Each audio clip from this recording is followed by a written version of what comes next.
Traders welcome. ഇന്ന് നമ്മൾ discuss ചെയ്യാൻ പോകുന്ന അനദർ സെബി റൂൾ. സാധാരണ സെബി റൂളിനെ പോലെയല്ല, ഇത് ആക്ച്വലി പോസിറ്റീവാണ്. സാധാരണ നമ്മളെപ്പോഴും സെബി റൂൾസിനെ കുറിച്ച് കേൾക്കാറുണ്ട്. എല്ലാം നമ്മൾക്ക് വേണ്ടി നെഗറ്റീവായിരിക്കും, പലതരത്തിലും ഒരു തരത്തിലല്ലെങ്കിൽ മറ്റു തരത്തിൽ എഫക്റ്റ് ചെയ്യുന്നതായിരിക്കും. എന്നാൽ ഈ പ്രാവശ്യത്തെ സെബി റൂൾ എന്ന് പറയുന്നത് ആക്ച്വലി ഒരു പോസിറ്റീവ് സംഭവമാണ്. പീക്ക് മാർജിൻ റൂൾ എന്ന് പറയുന്ന ഒരു സംഭവം സെബി ഇൻട്രൊഡ്യൂസ് ചെയ്തിട്ടുണ്ടായിരുന്നു കുറച്ച് നാൾ മുന്നേ. പക്ഷേ ഈ പീക്ക് മാർജിൻ റൂളിൽ വന്ന കുഴപ്പം എന്താണെന്ന് വെച്ചാൽ അതിൽ ഒരുപാട് കോംപ്ലിക്കേഷൻസ് ആയിരുന്നു.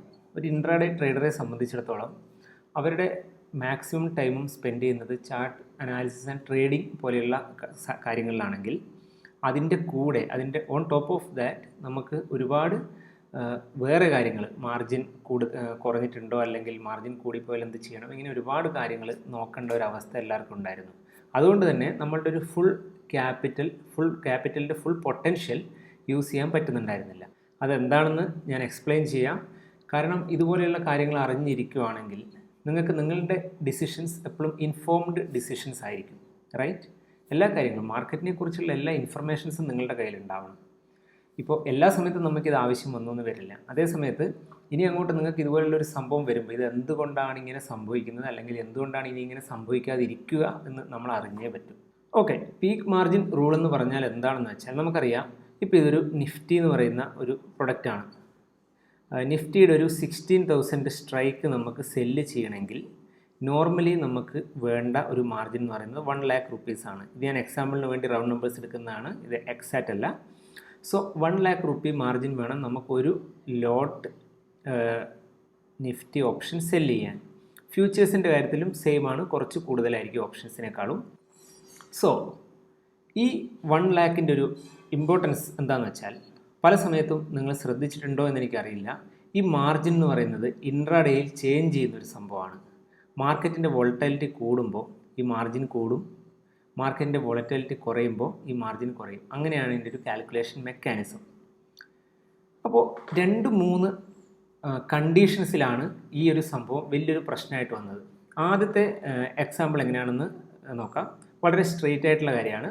ഫോർ എക്സാമ്പിൾ, നിങ്ങളുടെ കയ്യിൽ 1 lakh rupees ഉണ്ടെന്ന് വിചാരിക്കുക. ഈ ഒരു 1 lakh കൊണ്ട് നിങ്ങൾ ട്രേഡ് ചെയ്യാൻ പോകുമ്പോൾ നിങ്ങൾക്ക് ഇവിടെ വാങ്ങാൻ പറ്റുന്നത് ഒരു ലോട്ട് നിഫ്റ്റി ഫ്യൂച്ചേഴ്സ് അല്ലെങ്കിൽ ഒരു ലോട്ട് നിഫ്റ്റി ഓപ്ഷൻ സെല്ല് ചെയ്യാൻ ആണ് ഈ 1 lakh കൊണ്ട് പറ്റുക. റൈറ്റ്? ഇത് എക്സാക്റ്റ് എമൗണ്ട് അല്ല, ഞാൻ പറഞ്ഞു, ജസ്റ്റ് എക്സാമ്പിളിന് വേണ്ടി പറയുന്നതാണ്. പക്ഷേ എന്താ പറ്റുമെന്ന് വെച്ചാൽ സെബിയുടെ നേരത്തെ റൂൾ പ്രകാരം ഡേ ടൈമിൽ, അതായത് ഡേ ടൈമിൽ രാവിലെ മുതൽ വൈകുന്നേരം വരെയുള്ള ടൈമിൻ്റെ ഉള്ളിൽ 4 ടൈംസ് ബ്രോക്കേഴ്സ് ഒരു സ്നാപ്ഷോട്ട് ക്ലിയറിംഗ് മെമ്പേഴ്സിന് അയക്കേണ്ട ഒരു കണ്ടീഷൻ ഉണ്ടായിരുന്നു. എന്തുകൊണ്ടാണ് ഈ 4 ടൈംസ് എന്ന് പറഞ്ഞാൽ 4 റാൻഡം ടൈംസ്, അതായത് ആർക്കും മാനിപ്പുലേറ്റ് ചെയ്യാൻ പറ്റില്ല. ഈ 4 റാൻഡം ടൈംസിൽ നമ്മൾ സ്ക്രീൻഷോട്ട് അയക്കുന്ന സമയത്ത് മാർജിൻ, റിക്വയർഡ് മാർജിനും മറ്റേ കറണ്ട് മാർജിനും നമ്മൾ എന്തെങ്കിലും ഒരു ഡിസ്ക്രിപ്പൻസി ഉണ്ട് എന്നുണ്ടെങ്കിൽ ആ ഒരു ഫൈൻ അല്ലെങ്കിൽ ഒരു പെനാൽറ്റി ബ്രോക്കേഴ്സിന് കൊടുക്കും. സോ സ്വാഭാവികമായിട്ടും ബ്രോക്കേഴ്സ് ആ പെനാൽറ്റി ഏത് കസ്റ്റമറാണോ ഡിഫോൾട്ട് ചെയ്തത് ആ കസ്റ്റമറിലേക്ക് ഫോർവേഡ് ചെയ്യും.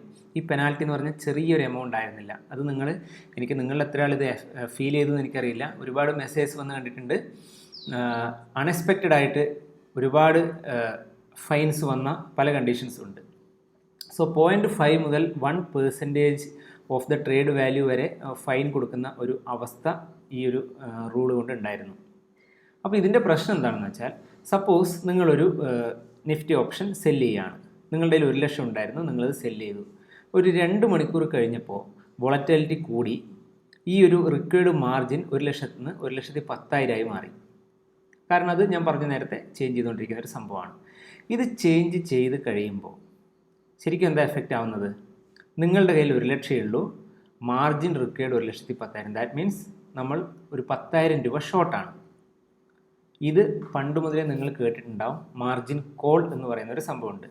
നമുക്ക് ആവശ്യമുള്ള മാർജിനേക്കാളും കൂടുവാണെങ്കിൽ ഡെഫിനറ്റ്ലി ബ്രോക്കേഴ്സിന് മാർജിൻ കോൾ വരും. ഐദർ ഇത് സ്ക്വയർ ഓഫ് ചെയ്യേണ്ടി വരും, അല്ലാന്നുണ്ടെങ്കിൽ ആവശ്യമുള്ള എക്സ്ട്രാ 10,000 നമ്മളതിലേക്ക് ഇടേണ്ടി വരും.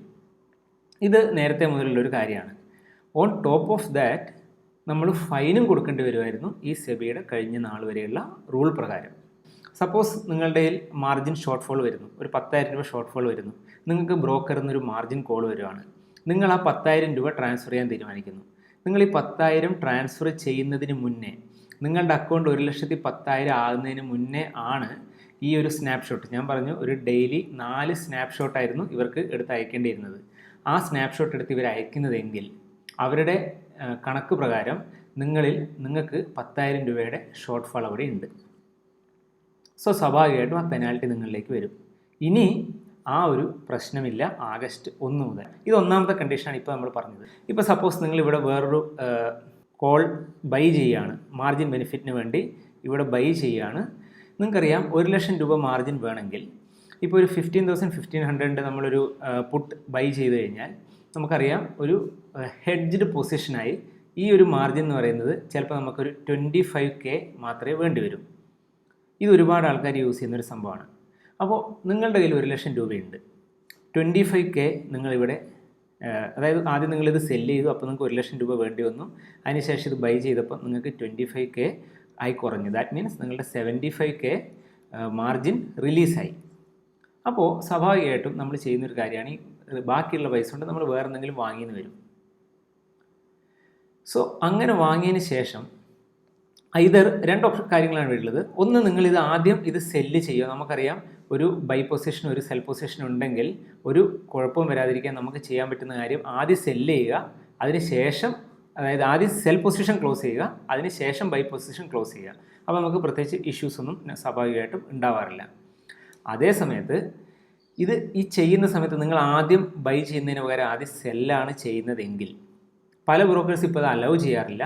ബട്ട് ഇൻ കേസ് അങ്ങനെ സംഭവിക്കുകയാണെങ്കിൽ പോലും ആ ഒരു സമയത്താണ് നമ്മളുടെ സ്നാപ്ഷോട്ട് പോകുന്നതെങ്കിൽ എഗെയിൻ നിങ്ങൾ മാർജിൻ ഷോർട്ട് ഫോളിൽ പെടും. സോ സ്വാഭാവികമായിട്ടും ഒരു പെനാൽറ്റി വരാനുള്ള ചാൻസസ് ഉണ്ടായിരുന്നു. നിങ്ങൾ ആർക്കെങ്കിലും ഇതുപോലെ പെനാൽറ്റി വന്നിട്ടുണ്ടെങ്കിൽ ഒന്ന് കമൻറ്റ് ചെയ്യുക. കാരണം ഞാനിത് മെസ്സേജസിൽ ഞാൻ ഒരുപാട് കണ്ടിട്ടുണ്ട്, ഇതിങ്ങനെ ഇത്ര പൈസ വന്നു എന്തുകൊണ്ടാണെന്ന് അറിയില്ല എന്ന് പറഞ്ഞ്. ബട്ട് ഇതാണ് സംഭവം, വളരെ സിമ്പിളായിട്ടുള്ള കാര്യമാണ്. സോ എന്താണ് ഇപ്പോൾ സെബി ചെയ്യുന്നത്? ഇനി മുതൽ ഈ 4 സ്നാപ്ഷോട്ട് എന്ന് പറയുന്ന സംഭവം സെബിയെ സംബന്ധിച്ച് അവർക്ക് വേണ്ട. ക്ലിയറിംഗ് മെമ്പേഴ്സിന് നമ്മൾ അയക്കേണ്ടത് ജസ്റ്റ് ഒരു BOD സ്നാപ്ഷോട്ട് മാത്രമാണ്. BOD snapshot in the sense beginning of the day ഒരു മാർജിൻ റിക്വയർമെൻ്റ് ഉണ്ട് എങ്കിൽ ആ റിക്വയർമെൻറ്റ് എത്രയാണോ അതാണിനി ബ്രോക്കേഴ്സ് CMന് അയക്കേണ്ടത്. അപ്പോൾ ഈ ക്ലിയറിംഗ് മെമ്പേഴ്സിലേക്ക് ഈ ഒരു ഇത് പോകുമ്പോൾ നമ്മളെ സംബന്ധിച്ച് ബെനിഫിറ്റ് എന്താണെന്ന് വെച്ചാൽ, ഇപ്പോൾ സപ്പോസ് നമ്മൾ നേരത്തെ പറഞ്ഞ സെയിം കണ്ടീഷൻ, ആദ്യം പറഞ്ഞ കണ്ടീഷൻ, നിങ്ങൾ 1,00,000 വാങ്ങിയതിന് ശേഷം 1,10,000 ആയി, നിങ്ങൾ 10,000 രൂപ നിങ്ങളിൽ ഷോർട്ട് ഫാൾ വന്നു. ഡെഫിനറ്റ്ലി നമ്മുടെ ബ്രോക്കറുടെ അടുത്ത് നിന്ന് നമുക്ക് മാർജിൻ കോൾസ് വരും. നമ്മൾ ഐദർ ഇത് സ്ക്വയർ ഓഫ് ചെയ്യേണ്ടി വരും, അല്ലെങ്കിൽ ഇത് 10K ആഡ് ചെയ്യേണ്ടി വരും. പക്ഷേ അതിനിടയ്ക്ക് ഈ സ്നാപ്ഷോട്ട് എന്ന് പറയുന്ന ഒരു സംഭവം ഇല്ല.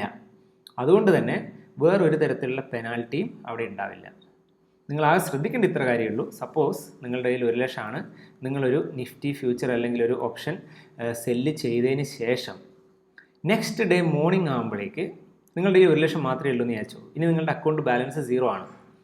നെക്സ്റ്റ് ഡേ മോർണിംഗിൽ ആ ദിവസത്തെ വോളറ്റിലിറ്റിയും കാര്യങ്ങളും കാൽക്കുലേറ്റ് ചെയ്യുമ്പോൾ ആക്ച്വൽ റിക്വയർമെൻറ്റ് എന്ന് പറയുന്നത് 1,10,000 ആണെങ്കിൽ അന്നേരം ഈ 10,000 രൂപ എക്സ്ട്രാ നിങ്ങൾ കണ്ടെത്തിയില്ല എന്നുണ്ടെങ്കിൽ അവിടെ ഇഷ്യൂസ് വരും.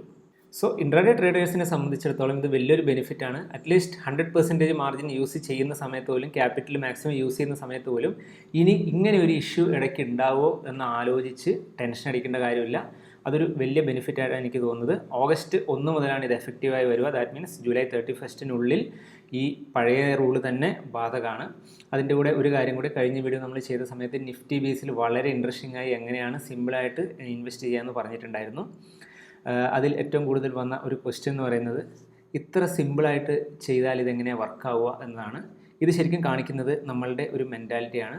ഈ ഒരു 2020 ശേഷം 22 വരെയുള്ള ഈ ഒരു സമയത്ത്, അതായത് മാക്സിമം എത്ര കൂടുതൽ കോംപ്ലിക്കേഷൻ കൊടുക്കുന്നോ അത്രയും കൂടുതൽ കാര്യങ്ങൾ വർക്കാവാനുള്ള ചാൻസ് ഉണ്ട് എന്നുള്ള ഒരു ഫീലിംഗ് പല ബിഗിനർ ട്രേഡേഴ്സിനുണ്ട്.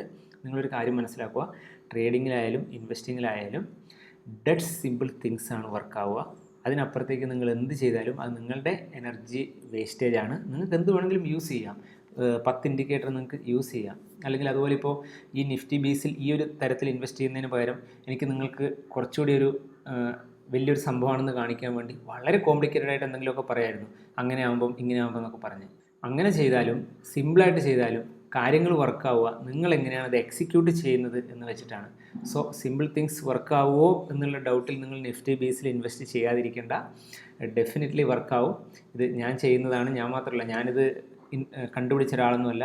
പണ്ട് എൻ്റെ മെൻറ്റേഴ്സ് എനിക്ക് പറഞ്ഞു തന്ന കാര്യങ്ങളാണ്. നമുക്ക് വേറെ വീഡിയോ ആയിട്ട് വീണ്ടും കാണാം. ബൈ.